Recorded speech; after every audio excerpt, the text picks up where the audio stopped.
बाबांच्या आदेशाप्रमाणे की आजची पंधरवाडी चर्चा बैठक भोसे भाऊ यांचे इथे सुरू झालेल्या या बैठकीमध्ये स्वयं भगवान बाबा हनुमानजी उपस्थित आहे, त्यांना माझ्या प्रणाम.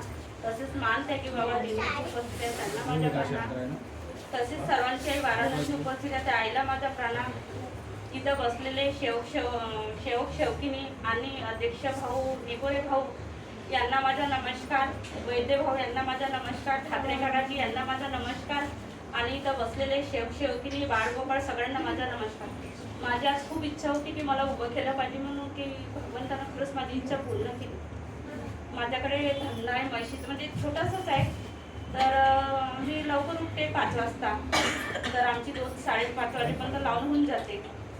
तर मी आधी उठते, भांडे वगैरे घासले आणि झाडू वगैरे मारला. माझे पती झोपलेच होते. मला म्हणते गेटपाशी जा आणि गब्बर म्हणून कुत्रा आलाय म्हणते गेटपाशी. मी पाहायला गेली पण मला दिसलं नाही. मला माहिती नाही हे 2 महिने झाले का 3 महिने झाली माझ्याकडे घटना घडली होती. वैद्यताईंनी सांगितली होती, ते माझ्याकडली गोष्ट होती, ती वैद्यताईंनी सांगितली होती. तर बघा माझ्याकडले 4 वाजता आले म्हशी पाहायला गेले. त्यांना सवय आहे 4 वाजता घरी येऊन चाय प्यायचा. तर ते माझ्या घरी म्हणजे घरी आले आणि त्यांना रस्त्यामध्ये एक कुत्रं दिसलं. ते कुत्रं म्हणजे असं होतं की दिसण्याला म्हणजे वेगळंच होतं. पण कधी कधी असं राहते, आपण ओळखू नाही शकत भगवंताच्या कोण्या रूपामध्ये. कुठे परमेश्वर आपलं रूप दाखवते पण आपण ते ओळखू शकत नाही.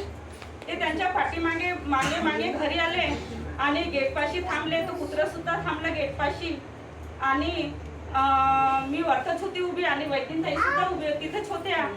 ते जसे दूर जायला लागले तसेच ते मागं कुत्रं त्यांच्या मागं जायचा नाही यायचा. तर मला म्हणते माझ्याकडले तू वरता आहे म्हणते, पोळी असेल तर आण बरं म्हणते. माझ्याकडे त्या दिवशी अर्धीच पोळी होती. अर्धी पोळी मी खाली आणली आणि त्या कुत्र्याला दिली तर खाल्ली. तर मी कशी म्हणते चला म्हणतो चाय मांडतो, चाय पिऊन घ्या म्हणतो, ती चाललं जाईल म्हणतो कुत्रा. आता मला असं वाटायचं की मी किरायाच्या घरी राहतो, ती घरमालकीन थोडीशी वेगळीच आहे, थोडी नसर करणेवाली. तर म्हटलं कुत्रं की तुम्ही वरत घ्या तर ते फालतूचे अजून काही पण बोलेल म्हटलं. मी वरत गेली, माझ्याकडले तिथंच उभे होते गेटपाशी. गेटाची कडी लावून दिली आणि हे जशी कडी खोलली, हे जसे आता वरत यायला लागलं तर ते कुत्रं सुद्धा त्यांच्या मागे यायला लागले. यांनी पटकन कडी लावली. माझी एकच चूक झाली परमेश्वरा. मी म्हटलं तुम्ही लवकर या म्हटलं, कडी लावून द्या म्हणलं, फालतू म्हणलं ते घर मालकी चिल्लावून म्हणलं. तर यांनी कडी लावली आणि वरत आले. अर्धा तास झाले असेल बहुतेक करून ते कुत्रं तिथंच गेट पाशीच उभं होतं. चाय पेले. मी बाहेर निघले आणि पाहिलं की म्हटलं हे कुत्रं गेलं असेल बा म्हटलं. तर नाही गेलं, तिथंच तो फिरत होता. त्याच्यानंतर तो पाय झाला, तो माझ्याकडे असा पाहत होता डोळे काढून. मी म्हटलं म्हणजे त्याची इच्छा होती की वरत यायचं बा. पण मी पाय झाली. म्हणलं मी त्याला असं म्हटलं जा मग कुत्रे म्हणतो आणखी. तर ते गेलं. मग नंतर गेलं वाटते आणि माझ्याकडले चालले गेले म्हशीकडे. आता 3 दिवसातली गोष्ट अशी झाली की त्यांना भगवंतानं जागृती दिली.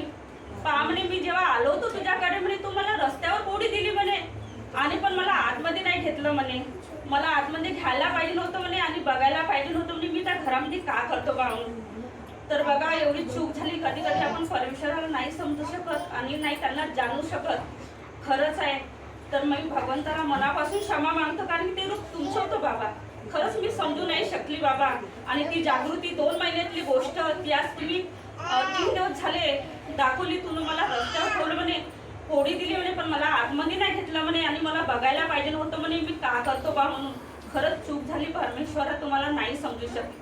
त्याची मी क्षमा मागतो. आणि मला माझा मुलगा आता 10वीत आहे, त्याला लकडकनचं सेंटर भेटलं बाबा. 1 तारखेपासून पेपर आहे त्याच्यावाले. त्याचा अभ्यास करून घेणेवाले तुम्ही आहे बाबा, त्याला सबुद्धी देणेवाले सुद्धा तुम्ही आहे. माझ्या या परिवाराच्या हातून, माझ्या हातून, माझ्या पती परमेश्वराच्या हातून, मुलाच्या हातून काही चुका झाल्या असतील. कर्मकर्ता आहे परमेश्वर, चुकतो. त्याची मला भगवान माझी क्षमा करा आणि सद्गुरू मानदेव दिंडीची क्षमा करा, वाराणसी सुद्धा क्षमा करा. आणि इथं बसलेले शेवकिनी बाळगोपाळ सगळ्यांना माझा नमस्कार.